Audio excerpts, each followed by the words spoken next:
So itong si Bagyong Tino ay nananatili sa typhoon category at ito'y huling namataan over the coastal waters ng San Francisco, Cebu. May taglay na lakas na hangin na 150 kilometers per hour at pagbugso na umaabot ng 205 kilometers per hour. Ito'y kumikilos westward sa bilis na 25 kilometers per hour.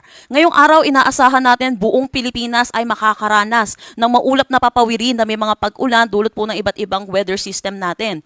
Inaasahan po natin yung shear line or yung salubungan ng mainit at malamig na hangin ay magdadala ng mga pag-ulan dito sa may Metro Manila, Calabarzon at yung mga karatig lugar din po natin. Hindi po bagyo ang nagpapaulan po ngayong araw dito po sa atin sa Metro Manila. Meron din tayong northeast monsoon na umiiral dito sa may Northern Luzon at inaasahan din natin posible rin itong magdala ng mga kalat-kalat na pag-ulan.